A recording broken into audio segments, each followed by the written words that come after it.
Welcome to another episode of the Colorado Rockies franchise on MLB The Show 21. We do find the Rockies in last place in the NL West to begin this episode, and hopefully today we can start to climb out of that spot and pick up some big wins.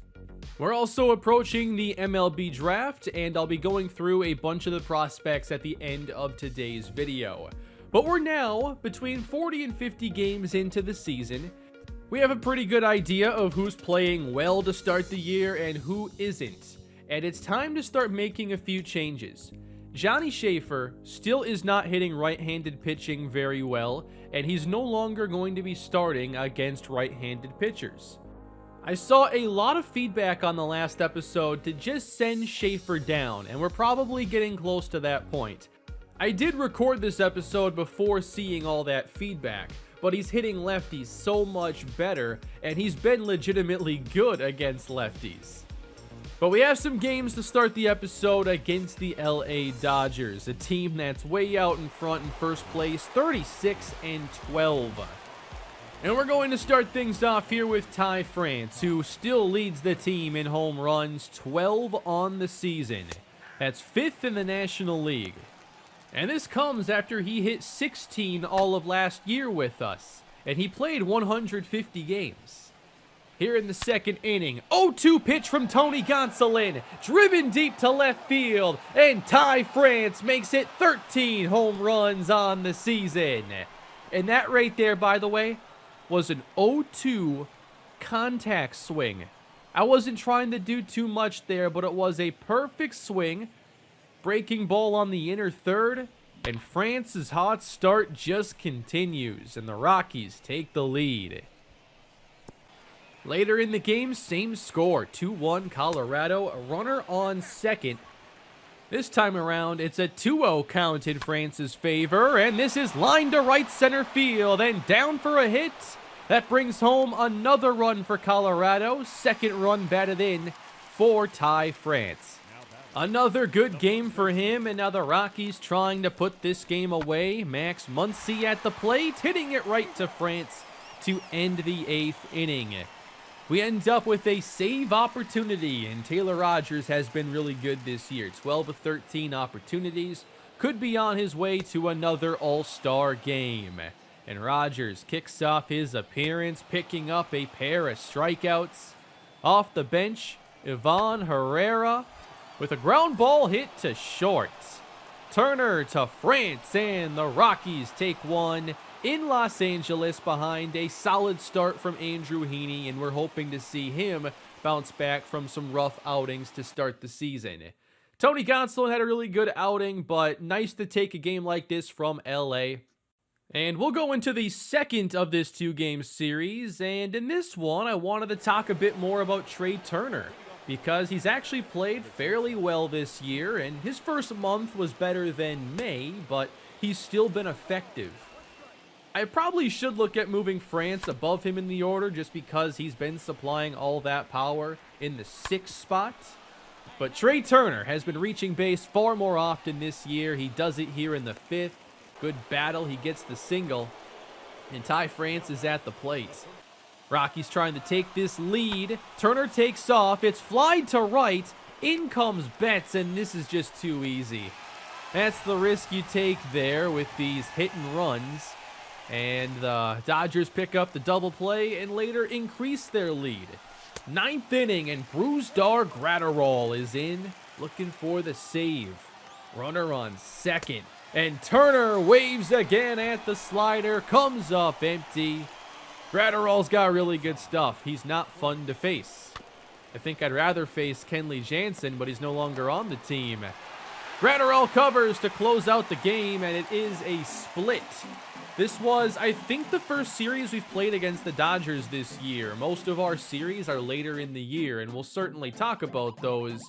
But a quick split here at the end of May, as we then travel to San Francisco and take the first 3 in this series.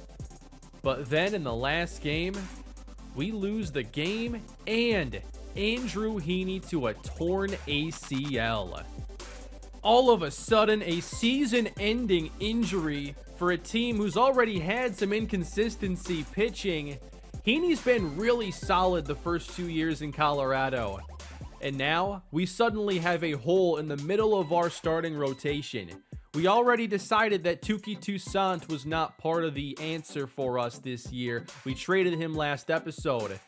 Could Dallas Keuchel become the newest 5th starter? I thought about that for a little bit, but then remembered there was one free agent that I had interest in, and that was Michael Pineda. He had a lot of good years with Minnesota, including last year with a 2.3 ERA, but he doesn't have a team this year. We don't have a lot of budget available, but I wanted to get Pineda on the team. So to free up a little bit of room, I did make one trade. Jonathan Daza, I don't think has a real role on the team. He's been down at AAA. We have other outfielders we're developing, and we're trading him for Willie Madrano, a relief pitcher who will be pitching down at AAA.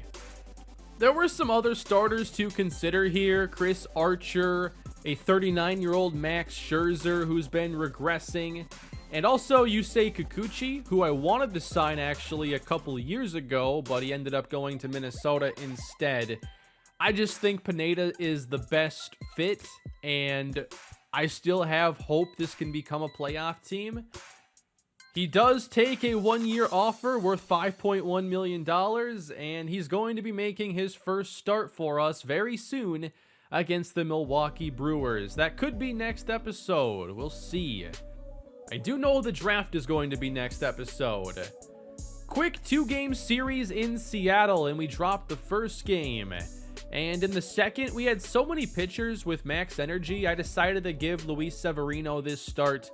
I wanted to focus on him a bit this episode because he's been dominant, a great ace for us this year, improving in pretty much every category from his first year in Colorado. Across the board, he is better, and I love pitching with him. Coming into this game, 8 of his 11 starts were quality starts. And we're probably going to need a lot more of those to help make up for the loss of Andrew Heaney. So let's get this one underway. Sam Haggerty leads off for the Mariners, and he grounds the very first pitch to Ty France at first base. Quick look here at the Mariners lineup as they have brought in Josh Bell, but otherwise it seems to be a similar roster to what they began with, just with a lot of development to players like Kyle Lewis and Jared Kelenic, who's been really good. But Josh Bell's in that 3 spot, and he does get this one through the middle. If not, that was going to be a 3-pitch first inning for Severino. Julio Rodriguez gives this one a ride. Back goes Geronimo at the track. He's got enough room. For Severino, it's a 5-pitch first. We're going up against Justice Sheffield in this game, and he's put together a good start to the season, 3.5 ERA, around a strikeout per inning, and he gets in front of Turner 0-2. Not chasing the sinker low, and Turner battles back to make it 2-2. And gets a slider left up, drilled to left center field. Back goes Lewis, and this one's out of here. A leadoff home run for Trey Turner. Number 6 on the season. Sheffield just missed his spot with this one. We're not used to seeing much power from Turner in these episodes, but that is certainly a pitch you can do some damage with. That brings up Brandon Nimmo hitting .351 on 1,000 OPS. He gets one left up, and that is high and deep to right center. Back-to-back home runs into the second deck above the bullpen. Nimmo's 8th of the season. That is a beautiful swing from Brandon Nimmo. Love to start the game this way. Endeavors continue the fun. He does rip this one to the right side, but the Mariners pick up their first out. Next up, David Geronimo. With one to drive, again out to deep center. Lewis out to the track with enough room to make the catch. Sheffield gives up 2 long balls in the first, 2-0. Jared Kelenick's having a pretty good year. He's in the all-star conversation. And Severino misses upstairs. This runs the count full. And he misses outside. That brings up the shortstop, J.P. Crawford. I really like him. He chases the changeup of Severino, runs the count 2-2, and looks at strike 3. A fastball clocked at 99 on the inner third. 2 down. Severino then falls behind Tom Murphy, who swings through the changeup.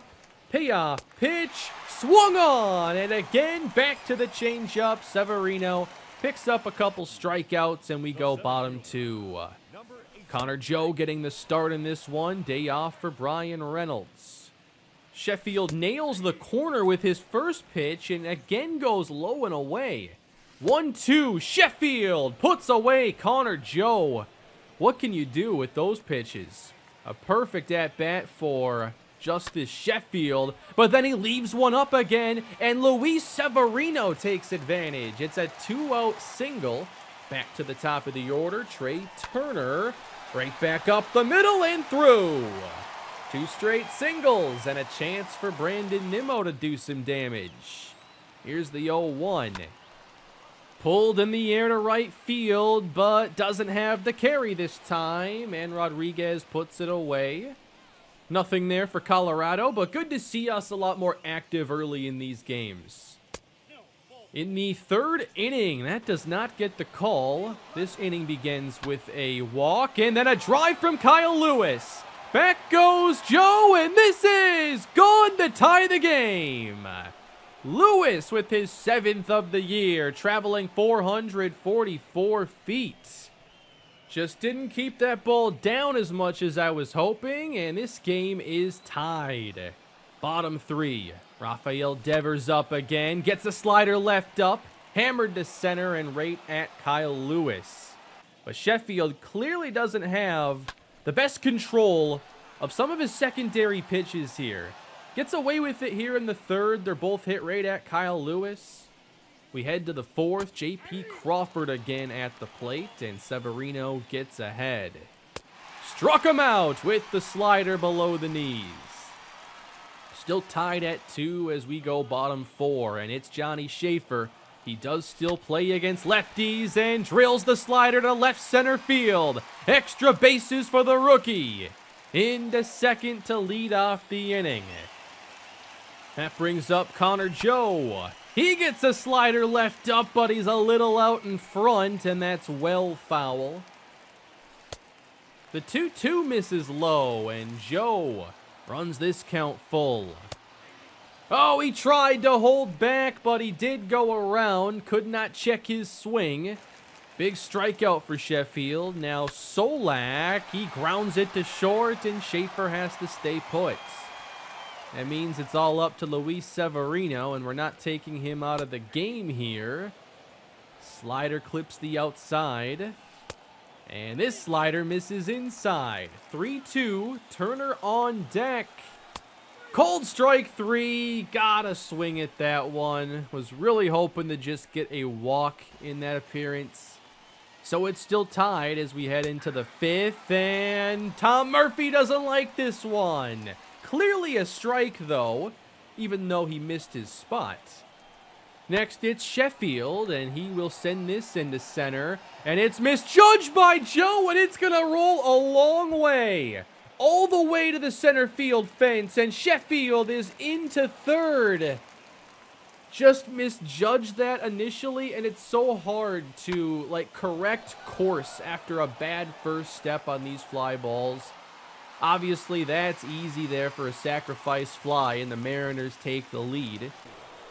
Kyle Lewis up with 2 away. This is drilled to left center field. Connor Joe on the move again. He's not getting to this one in time. Lewis has a double. And then Josh Bell with 2 away. Also to center. What a workout for Connor Joe. Mariners go up 3-2. Trying to get that run back. Trey Turner leads off the 5th, already 2 for 2.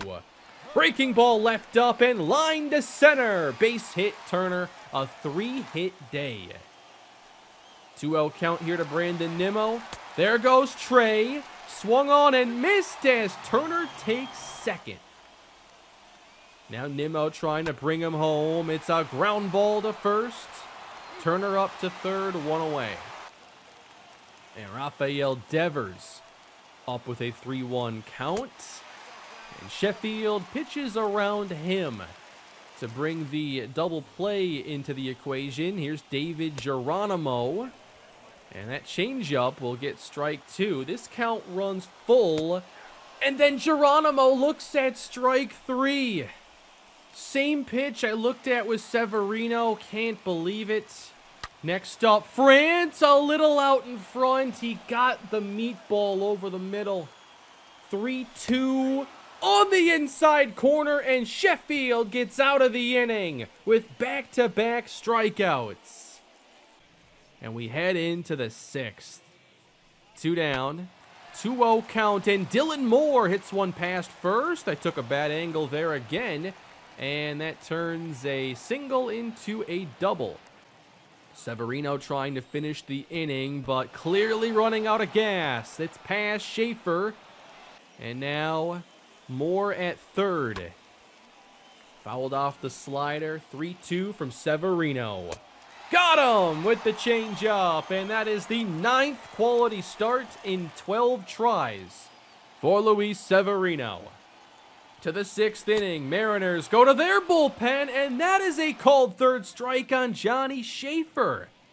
Then Solak will go after the outside slider, and he's out in front. Suddenly a strikeout problem for the Rockies. In the 7th, it's Michael Givens, who's been excellent again this year. 0-2 to Sam Haggerty. It's a ground ball that sneaks past 2 infielders to pick up the base hit. Next, Kyle Lewis, 2 for 3. And Givens falls behind, walking him on 4 pitches. Picked up the first couple outs easily. This third one's been more difficult. Good change up to Josh Bell. Comes back, and Bell's out in front. He's got him 0-2. High drive, hit deep to right, back goes Nimmo, and this one is gone! A 3-run homer for Josh Bell on an 0-2 pitch that Givens did not miss. This is just excellent hitting by Josh Bell. It's not even a strike. And what a difference maker that is, turning the 1-run lead into a 4-run lead. Oh, good diving attempt in left field by Jared Kelnick, but Brian Reynolds reaches as a pinch hitter. And then Bo Burrows walks Trey Turner. 2 on, nobody down. Now Brandon Nimmo able to get ahead 3-1. Rafael Devers waiting on deck. Ground ball hit hard to first base. Out at second, they get the double play. Huge sequence there for Bo Burrows and the Mariners. Runner at third now, Rafael Devers walks. They clearly pitched around him in some of these at-bats, and that gives a chance to David Geronimo instead. Fastball outside, count 2-2. Breaking ball on the outside, and Geronimo looks at strike 3 again. That's like 5 strikeouts looking in this game. Not what we typically have here. In the 8th inning, launched by Ty France, deep to left field. That ball's gone. Number 14 on the season against the lefty Aaron Fletcher. That makes it a 3-run game. A little bit closer. Next up, lefty masher Johnny Schaefer, right back to Fletcher. He's out. Here is Solak, 0 for 3 on the day. Goes after the high changeup, line to center, and in comes Kyle Lewis. What a catch! Great defensive play here by Lewis, and the Mariners take their 3-run lead into the 9th. Jose Alvarado comes in for Colorado, and here's a ground ball to third base, and Alvarado picks up the double play. Just trying to give him a good outing after he's had some rough ones in recent episodes. In the gap, no problem. Geronimo puts it away, and we're going bottom 9 with Keenan Middleton coming out to close. 19 for 20 on the season. He's been very good. Dom Thompson-Williams, the rookie, comes off the bench. We're looking for that leadoff hit. Hit in the air to center field, and Kyle Lewis over a few steps. He puts it away. Trey Turner, 3 for 3 with a walk. And now a ground ball on a 2-0 pitch, and Turner retired for the first time. 2 down, Brandon Nimmo. It's all up to him, and it's not going to be a 1-2-3 inning. He singles into center. That gets us to Rafael Devers, and that's driven deep to center field. Lewis watches this one fly way out of here. 2-run bomb. And the Rockies aren't done yet.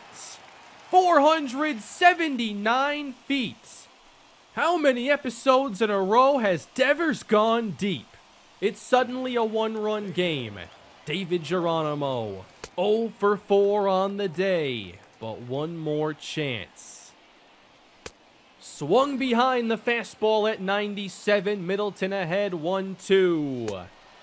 Got him with the slider, and that is ball game. Mariners win 6-5. We've had some brutal losses in recent episodes, and again, I have a big defensive miscue that leads to an extra run, and that ultimately is the difference in this score. I still can't believe the home run by Josh Bell. I was expecting, maybe when I watched it back, he just missed. That's usually what happens. But that was a good pitch, but an even better swing. That's just baseball. And now a rough 3-game losing streak to take us into draft day. Rockies 25-30. Still a lot of baseball left to go. But we do have the draft coming up next episode, and I have scouted a ton of really interesting prospects. My goal every year is to at least nail the first round, to find a hopeful difference maker for the future.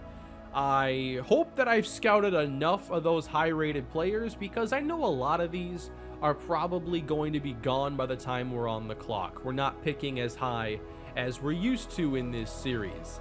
I have some favorites, but I'm never quite sure of the draft order to expect.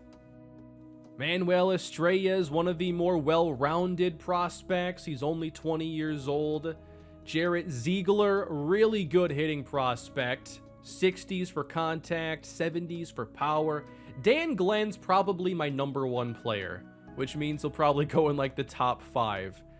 Fernando Muriel has a 2025 MLB ETA. He looks like a can't-miss prospect. I'm just hoping to get a really good player in the first round. Randall Seda, second baseman, another good hitter, maybe a really high contact upside hitter. That'd be fun to have on the team. I don't know how you separate some of these players because they all just seem really good when you look at these scouting reports. But what do you think? Let me know down below, and next episode, it's another MLB draft, and we'll check in with some of last year's draft picks. And we'll see if we get to Michael Pineda's first start next episode, but that will be one of our focus games, as that's one of the biggest stories now going forward with Andrew Heaney done for the year.